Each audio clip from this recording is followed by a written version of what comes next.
So, ladies and gentlemen, for quite some weeks now, there have been minor skirmish in some regions of Ouahigouya, most especially in the forest settlement where you have VDP locations.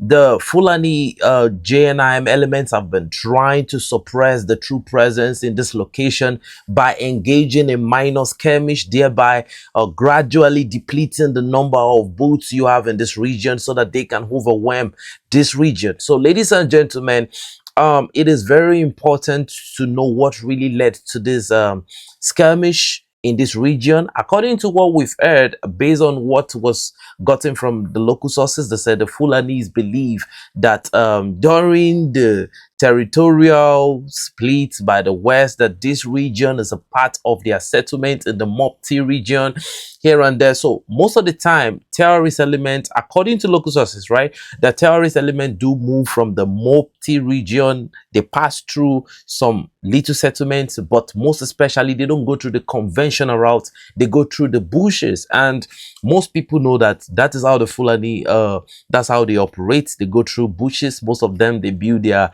houses in the bush. You hardly see Fulanis in a large number live in the community. No, they don't. Most of them, as far as we know, they build their huts in the bush. In fact, extremely isolated places. Most of the Nigerians right now that are watching, this is something we've seen.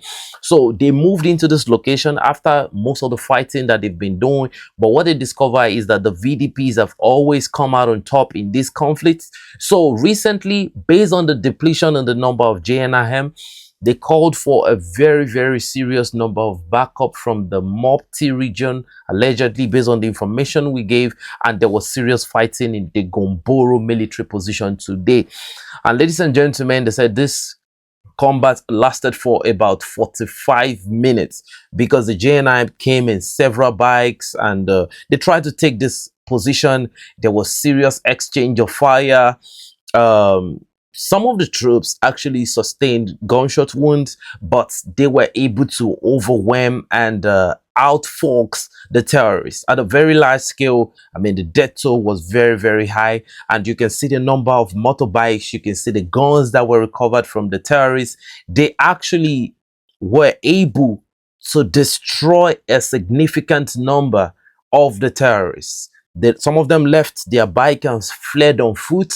Some of them actually turned with their bike and, they ran away. And according to the information we have, the troops actually gave a chase to these terrorists. Some of them were neutralized while they were fleeing the scene. And based on the information we're given, that they still expect that the terrorists could still come back to this region to still launch another assault, because that is how, the Fulani JNIM sects, that's how they operate. And a lot of people have been talking about that, the fact that why do we now start this new Fulani attachment to the JNIM? We have to be very, very clear. The Fulanis, they are the founder of the JNIM sect. Like it's a 99.9% Fulani dominated sect. So it is better we make that very, very clear so that we don't make any discrepancies, we don't mix anything up. So according to the information we have, a lot of things have been recovered. But when you look at the number of guns, when you look at the caliber of weapons they had, you look at the bullets, I mean, this is a very, very significant quantity. And I think the earlier people start looking at this like a terrorist attack or something, the better for them. This is war being declared. Anywhere you are in my country, right? Go and find out.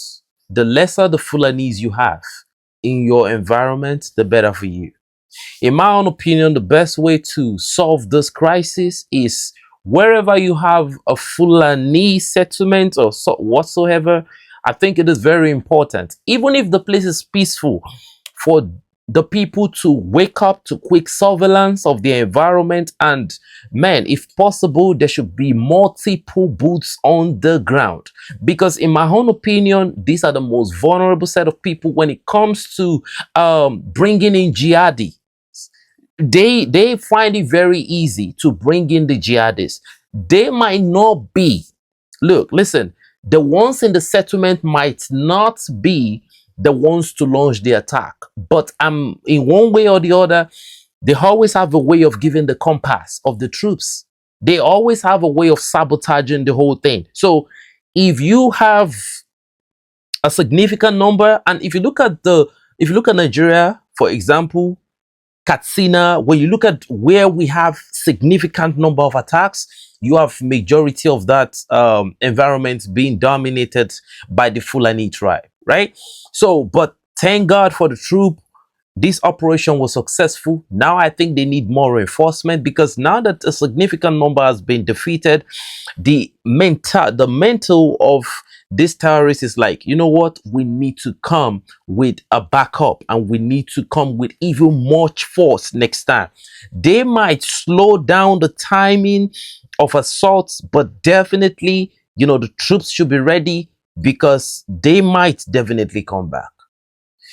Ladies and gentlemen, what do you think about the success? How do you think it can be improved? What do you think the people in this location could have done better? What do you think they should do in the case of maybe, you know, an attack in the future? But ladies and gentlemen, this is a very, very credible and phenomenal performance by the valiant troops that manned that position to defend it from this incursion. Ladies and gentlemen, that is the first information of today. Now let's go into the second information, right? So I have been watching some videos, some Western propaganda videos, and if you listen to what the French have been saying, they said that if not for France, that was Emmanuel Macron. Emmanuel Macron said, if not for France and the Western European allies, that there wouldn't have been a Mali, a Burkina Faso, and a Niger in existence. He said they actually launched some assault on the terrorists. He said they even spent more time to help in training the Malian, the Burkinabè, and the Nigerian forces. But ladies and gentlemen, when I looked at this training that they talked about, we've been hearing stories that there was no training. We've been hearing stories that there is a level of weapons that can actually be given to the troops. You know, France did not provide them with some level of weaponry, which really limited the ability of the Malian armed forces, the Burkinabè armed forces, and the Nigerian armed forces to have a certain level of combat capability against the jihadists. Now, when I search for these videos, right, I actually saw a particular video where the French troops were actually conducting a training for the Malian armed forces. Ladies and gentlemen, I want you to look at this video. The military is failing to halt the jihadists' advance, despite the thousands of French soldiers who have been providing support and training in the Sahel for a decade. Okay.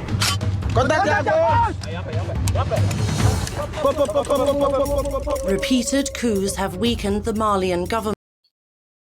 What do you think? Is that how you improve your marksmanship as a soldier? By making sound with your mouth? I don't even know if they, they switched and they got the gun into position. I don't know if they did all that, right? Repeated coups have weakened the Malian government. But you can see all this boom, boom, boom, boom, boom that they were doing. Is that how you train as a soldier? Is this how the United States Army trains? Ladies and gentlemen, this is embarrassing.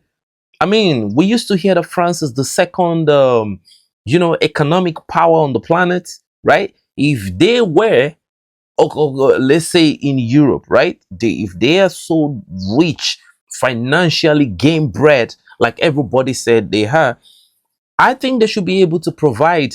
The least thing I think they should be able to provide for the troops during their training is bullets. So how come we've now graduated from a time where the troops even had no bullet to a point where the jihadis have a forever available capacity of bullets? Ladies and gentlemen, doesn't it click that something is significantly wrong? Okay, let's check the Gator airborne forces that the Burkinabean forces just graduated, that has just completed their training and are going to be deployed, right? So look at their training. Forces aériennes et terrestres constituera un levier stratégique majeur pour renforcer la sécurité de nos troupes et les mener vers des victoires éclatantes. That is live fire right there. They are training just some exercises. According to the information I got, they said these people train with a significant munition. Like their training is as if they are at war already. They are in close combat situation, firing to improve their marksmanship.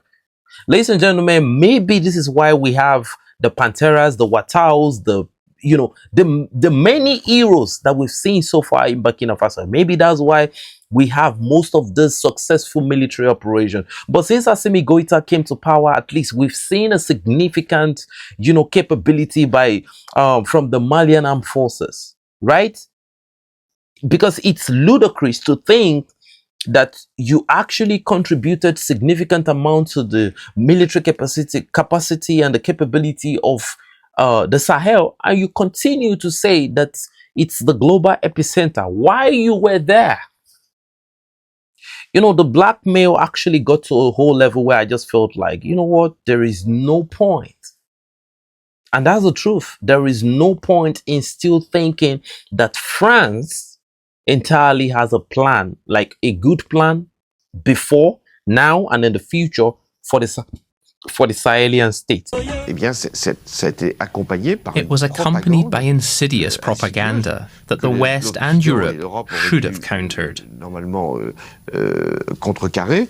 Je pense que les Africains eux-mêmes. I believe the Africans themselves will realize at some stage that it's better to maintain relations with Europe than to have trade or even financial ties with groups like Wagner. Mercantile, voire même financier avec des groupes comme Wagner. Wagner mercenaries portray themselves as friends and saviors, at least in images on Telegram. They now call themselves the Africa Corps and report directly to the Kremlin. So what's the difference between these mercenaries and prior military missions led by the West or the United Nations? How do the Russians see it? Those people didn't come here to fight a war and die. But a Wagner fighter knows he's going to war.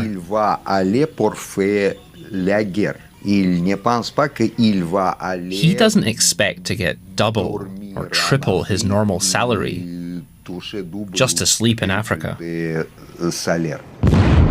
Reports of arbitrary attacks on civilians are mounting. Collective punishments handed out to entire communities if they're suspected of harboring jihadists. And based on my own opinion, if you ask me what I think or how I think this problem of insurgency can be solved in the Sahel, I think the first step towards solving this problem is to militarily contain the regions where you have larger concentration of Fulanese. That is the best thing you can do, because I think they need education. They need to be protected too.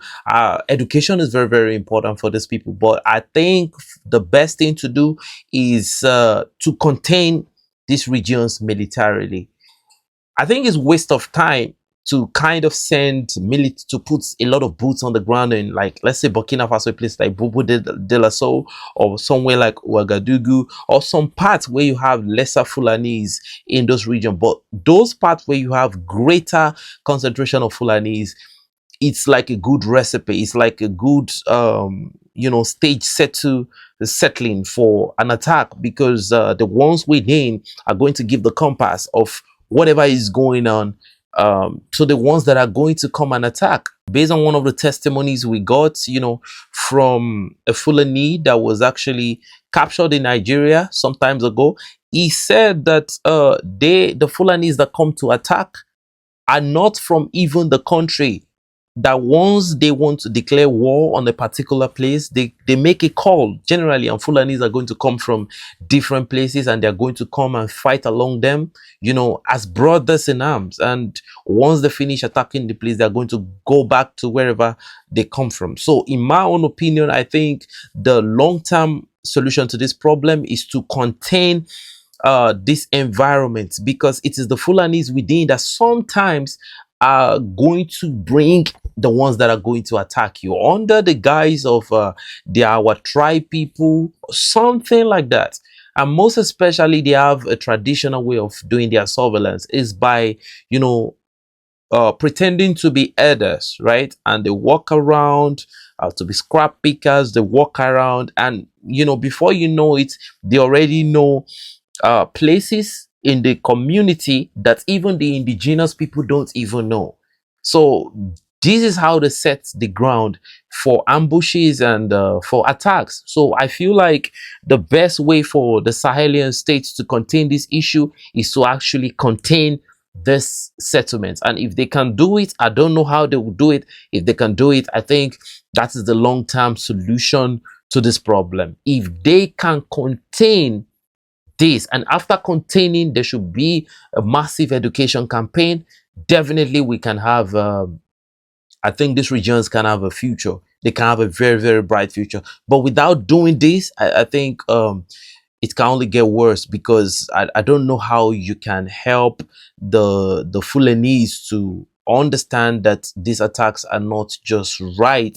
Or maybe the video once posted where you saw bandits and the Fulanese, you know, citizens, they were actually, you know, and this is where the bandits or they retreat to after the troops must have attacked them. Some of them flee with bullet wounds. These are the regions where they are going to come again and hide. And you know, there are people who are just going to surround them and give them care and medical treatment and all of that, and they are going to just continue launching the attack. So I feel like the best way is to educate the young ones growing up from this region and to militarily contain the region, have a lot of military presence. And I think they can only this can only be coordinated with an iron fist approach. There have been a lot of complaint of human rights violation and all of that by the international community. Binta Sidi Begascon was born in Burkina Faso, one of 12 siblings. She was adopted at a young age and grew up in a land that was still peaceful. Today, she lives in Paris. I would say that the international community is guilty of failing to assist an entire community that's in danger. The government denies all responsibility.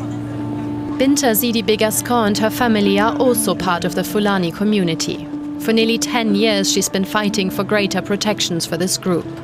She is one of the few who speaks openly. She has faced death threats for her work and is unable to return to her homeland.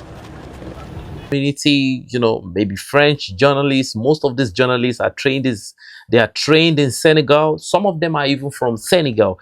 They are Senegal nationals. There were the operations, the one in Mura, in which there were allegations that hundreds of particularly men of the Fula community had been rounded up, and there were extrajudicial killings, and these had been linked to both the Malian army and the Russian paramilitaries, which they denied. We know that the Russians' way of fighting is quite different from what the French would do or other Western soldiers would do.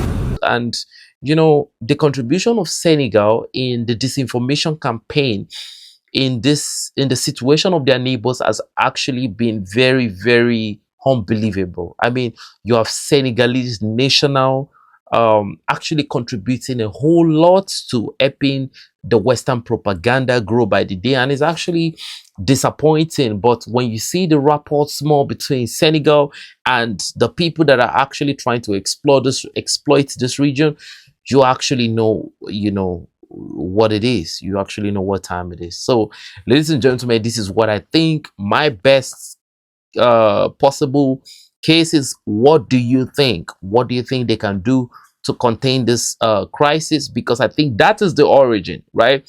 And I think approaching it will be the best, you know, solving the origin of the problem is the best way to solve the entire problem on its own. I think that is the best way, because these are the most vulnerable set of people we have amongst us. So mentally vulnerable, you know, vulnerable on all sides. So I think, or what do you think?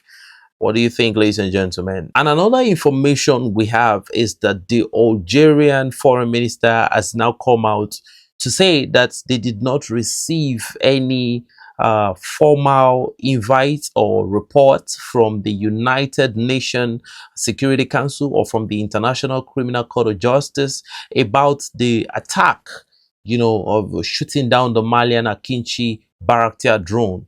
That there is nothing like that have been said. And according to his claim, he even said that it's like the Malians have not actually submitted any formal offer to the International Criminal Court of Justice.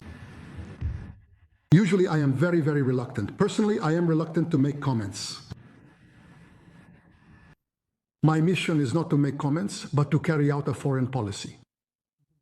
And since you're asking me this question, I'll answer you with another question. Have you checked your information? Because if you have checked your information, the best way to do so is to call the services of the International Court of Justice, the ICJ. And you would have very, very easily learned that there is absolutely no referral to the International Court of Justice. None. The International Court of Justice has never, to date, been formally seized with any such case. Thus, an application instituting proceedings, as is called in the jargon of the International Court of Justice, it doesn't exist.